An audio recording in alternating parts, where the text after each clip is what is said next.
सरवडे मांगेवाडी अपघातातील ट्रक ड्रायव्हरला अटक, आरोपीला 14 दिवसांची न्यायालयीन कोठडी। सरवडे मांगेवाडी रोडवर ट्रक आणि बोलेरोच्या धडकेत झालेल्या भीषण अपघातात 3 तरुण जागीच ठार झाले, तर 4 जण गंभीर जखमी झाले। मिळालेल्या माहितीनुसार सोळांकूरमधील 6 तरुण दुपारी कामानिमित्त गारगोटी येथे गेले होते।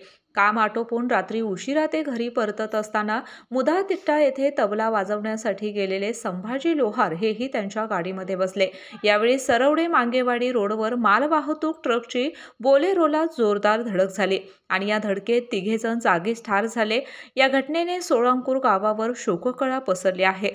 हातातोंडाशी आलेल्या मुलांचा करुण अंत झालेला पाहून गावकऱ्यांनी आज सर्व दुकाने शिवाय गावातील सर्व व्यवहार बंद करून शोक पाळला होता। 2008 साली सोळांकूर गावातील 2 मुलांचा वाई येथे भीषण अपघात होऊन ही दोन्हीही मुलं जागीच ठार झाली होती। काल झालेल्या या अपघाताने सोळांकूर गावकऱ्यांच्या समोर 2008 साली झालेल्या अपघाताच्या आठवणी जिवंत झाल्या।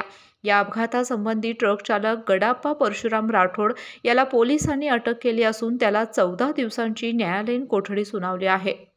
केके न्यूजसाठी राधानगरी प्रतिनिधी मिलिंद कांबळे। स्पेशियस, लक्झुरियस, सगळं मिळेल अगदी मनासारखं। बटू बिल्डर्स यांचा नवीन गृहप्रकल्प गृहलक्ष्मी रचना। अशाच नवनवीन अपडेट पाहण्यासाठी आमच्या केके न्यूज चॅनेलला सबस्क्राइब करा।